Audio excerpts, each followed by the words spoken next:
dudes we know, even the best of guys, can stay at the same weight class for 20-something years. Unbelievable. And I want to give Floyd the nod, but you got to think he was one of them smaller guys. He moved up. That moved up. But Chop Chop ain't moved up. No, he moved Chop up. Chop stayed at the same weight for the longest. Forever. That man still was over I can be 35. Man, something wrong. Nah, he's like, that price right, you get to 30. I said, whoa. I mean, but once again, when that clock stops for him as being the athlete, can you imagine the type of coach that he'll be? Because a fighter can't tell him, I can't get in shape. Bro, I'm 50. What are you talking about? You have to be able to get in shape. And we talking about, for me, I got in shape for health. We talking about a dude that's still talking about I get in fight shape. That's his lifestyle. Yeah, that's his lifestyle. Yeah, I wouldn't tell another fighter to do the stuff he do as far as, like Chop eat different stuff and everything, but Chop's so committed to being one thing that he don't give it up. You know, big debate. I wanted to ask about, what is it about East Coast sparring compared to around the country? A lot of talks. I've been talking about sparring lately and how hard it is East to get. Coast sparring, but I would say that. No, I'll get a bias because I'm from the East Coast, but from being, spending time on the West Coast, being on the East Coast, it's not, the sparring is different because we don't have the cameras 24/7. They got the cameras 24/7. If you look, if you took your 10 best fighters who aren't signed or who aren't, with a major promoter, and took them to the West Coast and moved them out there, within 60 days they'll be signed by a major promoter. Because you got so many different media outlets that go to these different gyms because they in California, they in Vegas. Those big name coaches like the Garcias and stuff like that, they have their own gyms out there. And they stick together. That's the one biggest point, they stick together. Them dudes to fight each other, that's my man. What's my man? Not Chris Arreola. Andy Ruiz? Yeah. I was watching they fight. He said, man, I need an opponent. I hit Chris up. Who gonna hit up a dude that could possibly beat him? But that's that stick together they do. Mm-hmm. That's why they do that. They keep that money on that West Coast, and I ain't mad with them. We get these East Coast guys to get world titles. What's the first thing they do? They become Hollywood. What? They now live in Vegas, or I live in LA. Such, yeah. They move. I'm living here. They be Hollywood. My son won a world title. I hope he understands what you could do for where you are and where you from. Fight at home. Bring some big fights home if you're the champion.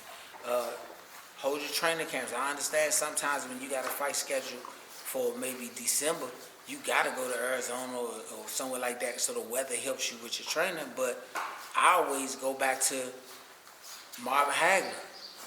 Marvin Hagler was in Brockton, Massachusetts. Yep. This man went up to an even worse place weather-wise to train, and he never missed weight. Marvin was always on point. So it's like your mentality has to be the mentality of a throwback type of guy. You got to have that mindset like a Marvin Hagler. You got to have that mindset like, a work ethic like Floyd Mayweather. You got to have that dog mentality like when B-Hop was climbing the ranks and trying to get to the championship. You got to not have the elitist entitlement mindset. I was watching I had to reshare it on Instagram and on Facebook. This guy did an interview with Gary Payton and Shaquille O'Neal, and he said AAU messed up basketball. And when I listened to the whole interview, he was right about all sports.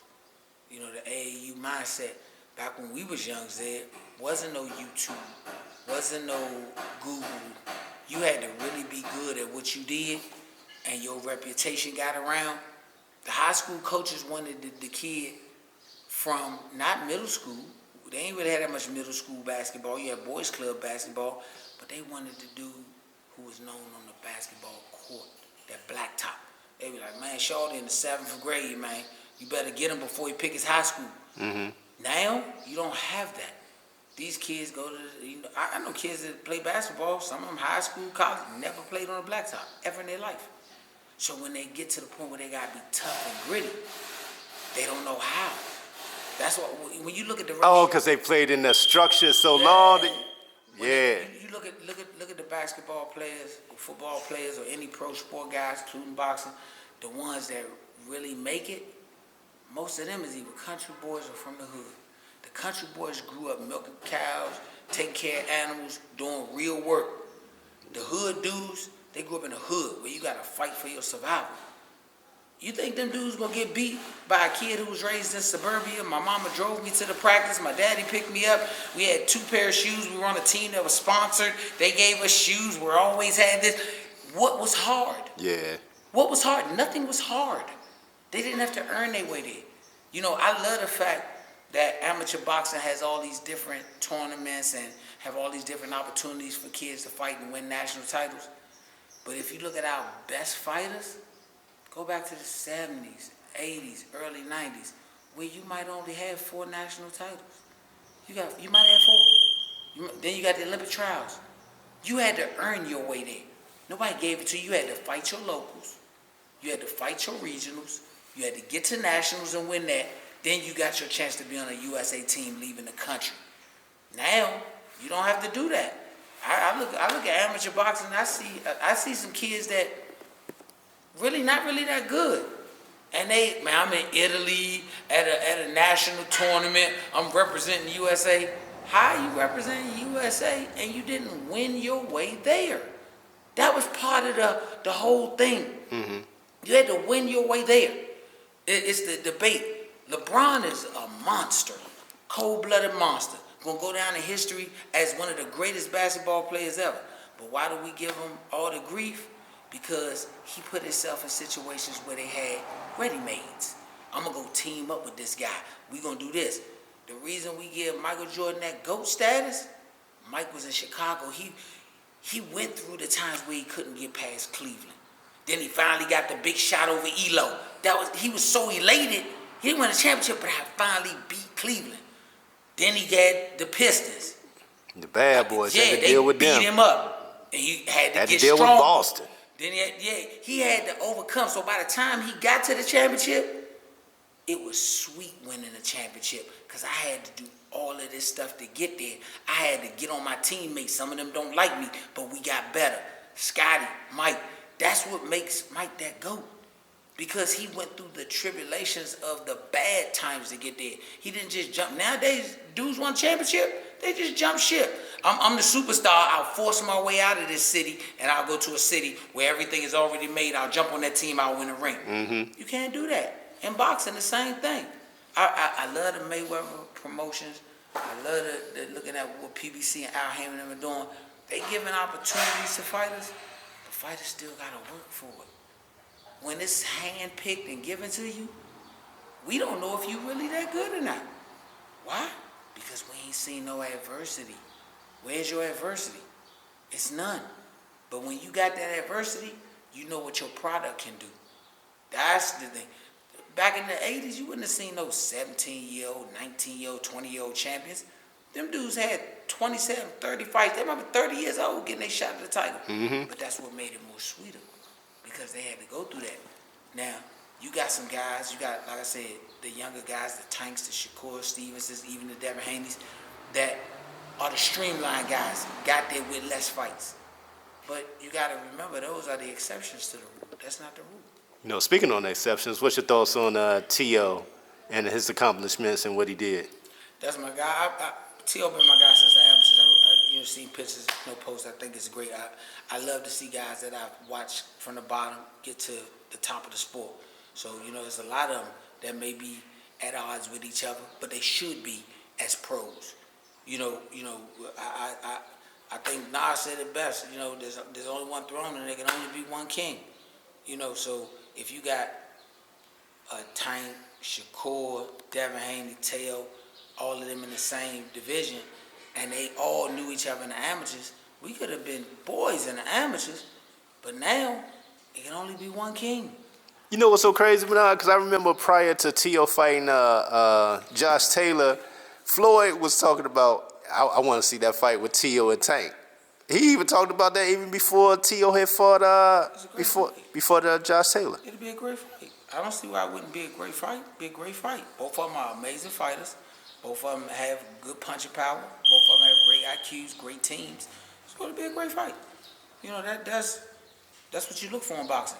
I don't. It's fighters now that I knew in the amateurs, love them to death, and I always say, I hope we all be at the same pinnacle at the same time because I love to fight you in the pros. Not just love to fight you, I love to match with your coach. I want to see, can we make adjustments? Can you make adjustments? You know, I think this mindset that some people have is so crazy. If one guy got everything going for him and he can make $2 million a year, but all his opponents, they trash, they this, then you stuck at $2 million a year. But when you got guys like Floyd, you go back and tell me where you heard Floyd really dogging a dude that he had to fight, whether he knew him or didn't. Because he said, I look at each one of these dudes as a potential guy who could beat me. That's the greatness of somebody. You know, these guys reach that pinnacle, they ain't no bums, they ain't no ducks. Them dudes can fight. Devin ain't no duck. Tank ain't no duck. Shakur ain't no duck. Teo ain't no duck. Them dudes are all accomplished champions. It's just at the end of the day, those are 4 different factions. If all 4 factions say we want a unified kingdom, ain't nobody gonna give up their kingdom. So what they gotta do? We gotta fight until we have one king. Simple as that. You know, and that's the beauty of boxing. I love it. Every now and then you get somebody you just wouldn't fight. Not because you're scared or nothing, but I have a relationship, I don't want to fight them. Like when Tim Bradley and Devin Alexander, man, we're not fighting each other. That's my guy. That's different. But those are far and few in between. Oh, you know? like a Shakur and Keyshawn situation. Yeah. You know, them two would fight each other. You know, like Dwight Fleming. That's like my nephew. Love him and his dad. Not fighting him. That's my guy. You know, but other guys, it's a lot of other guys you can pick to fight. You got enough guys in your era, every era. Jalil don't have to fight Boost. That's not his era. Jalil don't have to fight Earl Spence. That's not his era. You got enough guys in your era that you can fight and make things happen. Coming up to make things happen. Just look at the guys that are 47 and 54. Just look at how many. I'm talking about just the prospects. Look at them. You got Jalil. You got Trayvon. You got Xander Zayas. You got who else? 54. Vito Milnicki. Who else in the family? You got Ramos. Even though Ramos just beat Joey Spencer, he's still a young prospect. Shit, Joey, that's his first loss. I can't knock him off the boat. He's still a young prospect. You got Jahad Tucker. Yeah, these are dudes I'm cool with. Definitely guys, man. But if they set them situations up and get some money, we're going to take that and get some money. Hopefully it's when they got belts. Most of us know each other. Jalil know their fathers. Jalil done been out of town on fight teams where I couldn't go. Vito took them. Dwight and them took them. They was with him. There was times they, hey, B, can you work my son corner? We really do know each other. We know what it costs to get our kids to where they are. So if our kids fight each other and they fighting for $2 or $3 million, there's a winner and loser because you got it in the win-loss column. But did they lose? No. I didn't grow up a millionaire. Jalil ain't grow up no millionaire. So if now, after one night of fighting, he's now a millionaire, did he lose? No. Yeah, we want to win the fight, but you changing your life. Look, Tanker father from Baltimore, inner city, he's a millionaire now. Do you think his kids' lives are going to be different from his? Most definitely. Thank you. So even though he's still undefeated, if he lost, he finally lost, or Floyd finally lost, how did he lose? LeBron said it best. All the people that hated on me, I lost the championship. But at the end of the day, I'm going back to my life that I carved for me and my family. You going back to yours. My kids doing good. Right. I'm good. So I didn't lose. So that's my whole thing. I'm here for him. So long as he got where he had to go, he put the blood, sweat, and tears. Me and my wife and my family put in the hard work. Then we can't lose. We can't lose. Tonight, you're going to see Hammer fight Cuba. Know both of them dudes. Been in camp with Cuba, that's my guy. Jalil and Hammer, they good friends. No matter who wins, how you lose? Y'all took home checks. Nice checks. Showtime, they're going to be seen. J-Rock going for a middleweight title, trying to be a champion again. J-Rock had us in for camp. J-Rock was a very good host for camp. How he lose? So these are the things I think about and want young fighters to remember. Don't get frustrated because you ain't a champion in 9 fights. Shit ain't real. Be climbing. Be getting Shit, better. my favorite fighter, Hagler, had to wait years. Well, he was damn near 30 before he got he damn sure had 30 fights. So once again, don't look at this as a sprint. That's what the fans and the media want you to think. This is a sprint. It's not a sprint. This is a marathon. You might be a back of the pack. So you have to runner. constantly remind your young fighter that, huh? I have to remind my son. Hey, Slim, this is not a sprint. This is marathon. Yeah, you could beat a lot of dudes. Yeah, a lot of dudes might be ranked and stuff like that. But guess what? In due time. In due time. You remember when he first turned pro, before he turned pro, we was talking about Jalil being a 126 or a 130. Then he had that growth spurt. I know, boom. Now he at 47.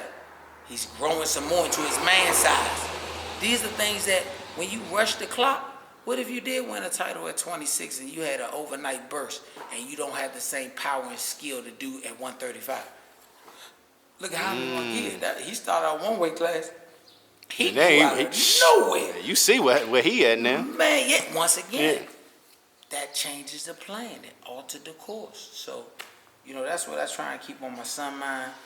I always tell him, anytime somebody like Tank, Boots, Floyd Mayweather say, call me whenever, you want to talk about this game, you're supposed to take advantage of that because there's a lot of people that don't have the opportunity to do that.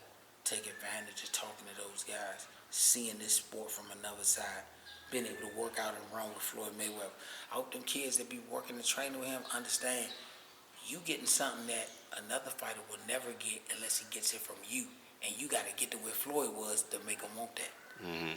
So that's my take on it, Hey, man, I appreciate your time as always, bro. Bernard. All the time, my guy. All right, there you have it. We out. 6 to 10 locks. And then go back to that. You got 5 rounds, 6 rounds. Resting on the rest bills. Notice when we do these drills a lot, when it come time to fight, they run off easy. That last fight he had, me and Kenny Ellis was in the corner, Tank's coach, and Kenny was telling him good instruction. He came back to the corner. He was like, let's play a little, little PlayStation game. So we do that. He said, you be the controller. I seen something. And I was like, oh, Jalil. And right when he heard it, ran it off. That's how these drills affect that.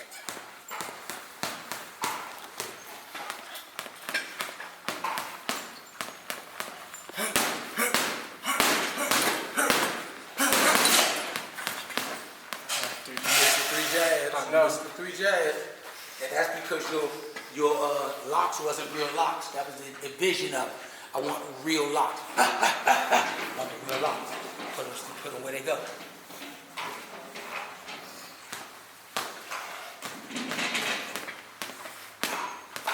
Three, 6, and 10 on the locks. Choose the one.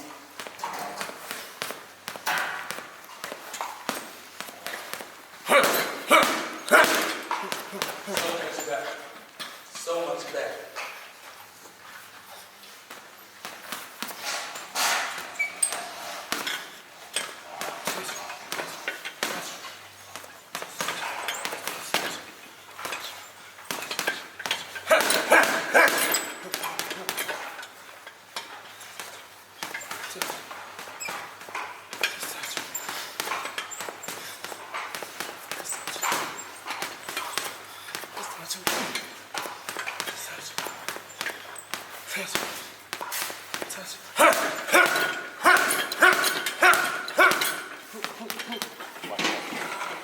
Too close.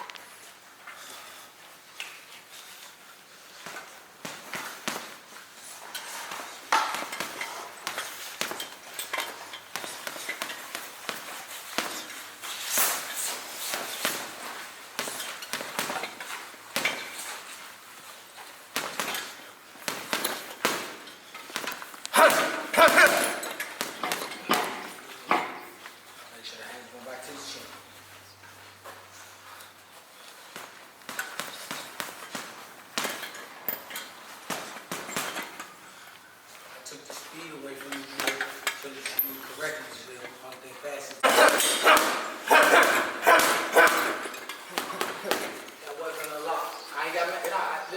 one?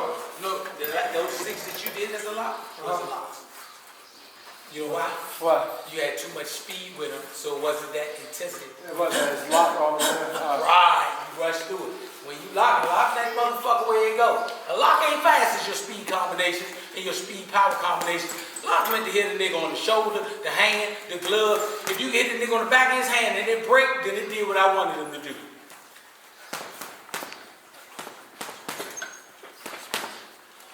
Next one is Antoine. You know what that is.